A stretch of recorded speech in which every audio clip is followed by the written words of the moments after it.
បាទជំរាបសួរពុកម៉ែបងប្អូន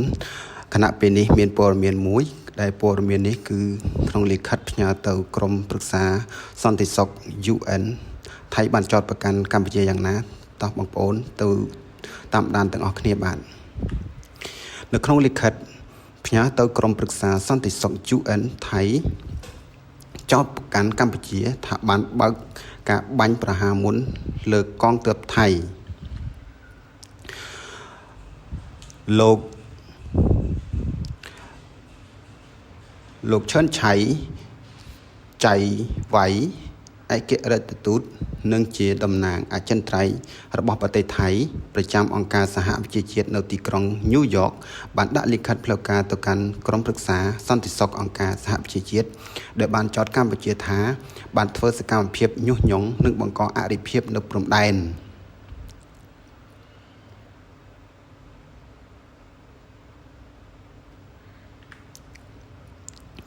ខ្លឹមសារដ៏វែងអនឡាញចំនួន10ចំណុចនៅក្នុងលិខិតនោះថៃបានរៀបរាប់ព្រឹត្តិការណ៍ដែលកើតឡើងជាបន្តបន្ទាប់ចាប់តាំងពីថ្ងៃចុះហត្ថលេខាលើសេចក្តីប្រកាសរួមស្តីពីសន្តិភាពថៃកម្ពុជានៅទីក្រុងកូឡាឡាំពូប្រទេសម៉ាឡេស៊ីថ្ងៃទី26ខែតុលាឆ្នាំ2025នៅក្នុងនោះថៃបានចោទកម្ពុជាថាបានដាក់មីនថ្មីដែលធ្វើឲ្យទាហានល្បាតថៃដើរជាន់បណ្ដាលឲ្យផ្ទុះរងរបួស4នាក់កាលថ្ងៃទី10ខែវិច្ឆិកាឆ្នាំ2025ជាងនេះទៅទៀតក្នុងលិខិតថៃបានចោទទាហានកម្ពុជាថាបានបើកការបាញ់ប្រហារដោយចេតនាលើកងទ័ពថៃដែលឈរជើងនៅតំបន់ភូមិនងយ៉ាកែវស្រុកខុងសុងខេត្តស្រះកែវដែលនៅទល់មុខតំបន់ភូមិព្រៃច័ន្ទប្រទេសកម្ពុជាកាលថ្ងៃទី12ខែវិច្ឆិកាឆ្នាំ2025តាមរយៈលិខិតដដែលថៃបានអះអាងថាកងទ័ពកម្ពុជាបានបើកការបាញ់ប្រហារមុនលើទាហានថៃក្នុងទឹកដីថៃដែលជាការរំលោភលើអធិបតេយ្យភាពនិងបូរណភាពទឹកដីរបស់ប្រទេសថៃដូច្នេះកងទ័ពថៃបានបង្ខំបាញ់ព្រមានតបវិញដោយអាវុធតូចៗដើម្បីការពារខ្លួនស្របតាមគោលការណ៍នៃភាពចាំបាច់ថៃបញ្ជាបន្ថែមថានេះគឺជាការអនុវត្តសិទ្ធិការពារខ្លួនយ៉ាងពេញលេញស្របតាមច្បាប់អន្តរជាតិនិងធម្មនុញ្ញអង្គការសហប្រជាជាតិ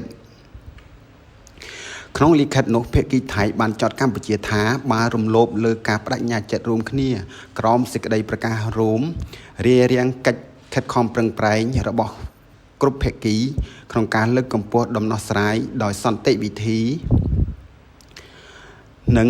ធ្វើឲ្យខូចដល់ទំនុកចិត្តនិងភាពជឿជាក់គ្នាទៅវិញទៅមកដូច្នេះប្រទេសថៃបង្ខំចិត្តផ្អាកការអនុវត្តសេចក្តីប្រកាសរួម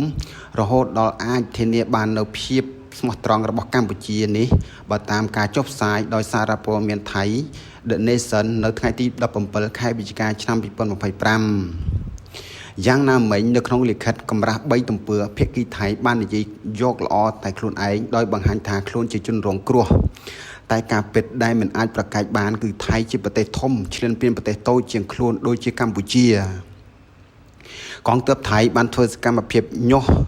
ឲ្យផ្ទុះភាពតានតឹងឥតឈប់ឈរដើម្បីរកលេសហែកសេចក្តីប្រកាសរួមស្តីពីសន្តិភាពថៃកម្ពុជាដែលភាគីថៃចាត់ទុកថាជាឧបសគ្គរារាំងផ្លូវរបស់ខ្លួនមិនឲ្យបើកការវាយប្រហារដណ្ដើមយកទឹកដីរបស់កម្ពុជាសម្ដេចហ៊ុនសែនប្រធានព្រឹទ្ធសភាកម្ពុជាបានបញ្ជាក់ថាថៃកំពុងញុះឲ្យយើងផ្ទុះអាវុធដោយបង្កហេតុគ្រប់បែបយ៉ាងផុតពីរឿងមួយដល់រឿងមួយ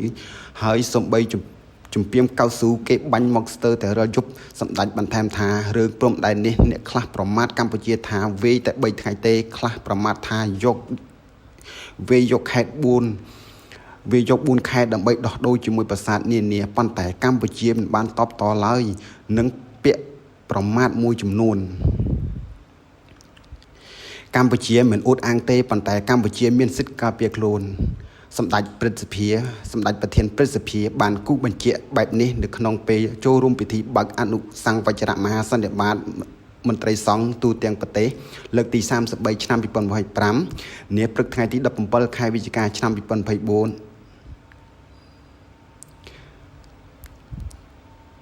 ឆ្នាំ2025តាក់ទង តកតងនឹងទាហានថៃដោយជនមីនរាជរដ្ឋាភិបាលកម្ពុជាបានប្រកាសបដិសេធយ៉ាងដាច់អហង្ការចំពោះរាល់ការចោទប្រកាន់របស់ថៃ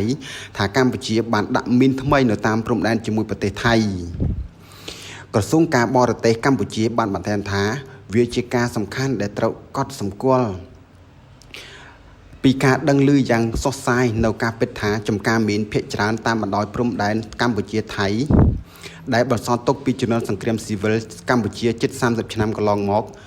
មិនទាន់ត្រូវបានបោះសម្អាតនៅឡើយទេដោយសារតែភូមិភាគលំបាកនិងស្ថានភាពមិនទាន់មានការកំណត់ខណ្ឌសីមាព្រំដែនចំណែកព្រឹត្តិការណ៍ថ្ងៃទី12ខែវិច្ឆិកាឆ្នាំ2025គឺទាហានថៃជាអ្នកបើកការបាញ់ប្រហារមកលើជនស៊ីវិលស្លូតត្រង់កម្ពុជាដែលកំពុងស្នាក់នៅក្នុងជំរកកៅស៊ូតង់ក្នុងដែនអធិបតេយ្យនៃប្រជាជនកម្ពុជាស្ថិតនៅក្នុងភូមិព្រៃច័ន្ទឃុំអូបីជាន់ស្រុកអូជ្រៅខេត្តបន្ទាយមានជ័យបណ្ដាលឲ្យស្លាប់ម្នាក់និងរងរបួស3នាក់ដូច្នេះខ្លឹមសារភាគច្រើននៅក្នុងលិខិតដែលឯកអគ្គរដ្ឋទូតនិងជាតំណាងអចិន្ត្រៃយ៍របស់ប្រទេសថៃប្រចាំអង្គការសហប្រជាជាតិបានដាក់ជូនក្រុមប្រឹក្សាសន្តិសុខអង្គការសហប្រជាជាតិគឺផ្ទុយពីការពិតទាំងស្រុងបាទព័ត៌មាននេះគឺមានតែប្រហែលប៉ុណ្ណេះឯងហើយយើងតាមដាននៅព័ត៌មានប្រចាំថ្ងៃនៅពេលបន្ទាប់ទៀតបាទសូមជម្រាបលា